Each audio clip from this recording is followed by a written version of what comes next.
ये खबर SGT university द्वारा प्रस्तुत की गई है।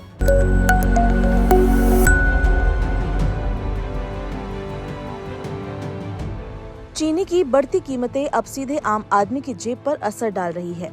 खुदरा बाजार में चीनी का औसत भाव करीब 64 रुपए प्रति किलो पहुंच गया है। कुछ जगहों पर तो यही चीनी 76 रुपए किलो तक बेची जा रही है। उपभोक्ता मामलों के विभाग के मूल्य निगरानी प्रभाग के मुताबिक 25 अगस्त को चीनी का औसत खुदरा भाव 63 रुपए 97 पैसे प्रति किलो रहा। एक महीने पहले यही कीमत 48 रुपए 81 पैसे थी, यानी एक महीने में करीब 31% की बढ़ोतरी हुई है। एक साल पहले चीनी का औसत भाव 46 रुपए 31 पैसे प्रति किलो था। थोक बाजार में भी कीमतें बढ़ी है। सोमवार को चीनी का भाव 59 रुपए 23 पैसे प्रति किलो रहा। एक महीने पहले ये 45 रुपए 35 पैसे प्रति किलो और एक साल पहले 43 रुपए 1 पैसे प्रति किलो था।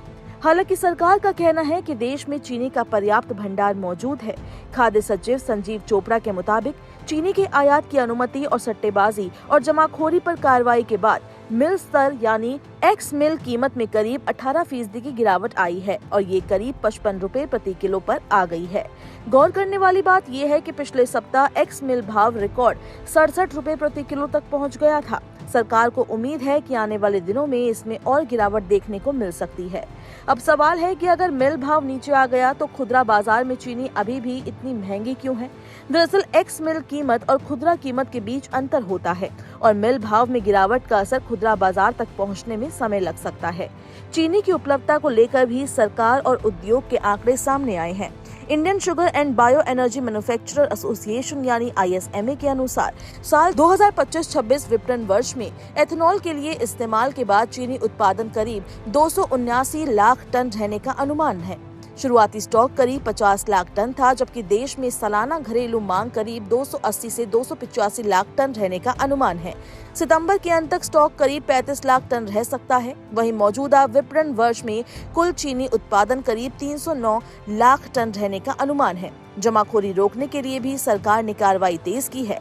National federation of cooperative sugar factories के प्रबंध निदेशक प्रकाश नाइकनवार के मुताबिक देश के किसी भी राज्य में चीनी की एक्स मिल कीमत 55 रुपए प्रति किलो से ज्यादा नहीं है। साथ ही जमाखोरी रोकने के लिए देश भर में फ्लाइंग स्क्वाड तैनात किए गए हैं। सरकार ने चीनी आयात के नियमों में भी बदलाव किया है। 10 लाख टन कच्ची चीनी के आयात की अनुमति पहले दी गई थी, लेकिन उद्योग ने समय सीमा को लेकर चिंता जताई थी। चीनी उद्योग ने बताया कि ब्राजील के बंदरगाहों पर भीड़भाड़ और भारत तक खेप पहुंचाने में करीब 40 दिन लग सकते हैं।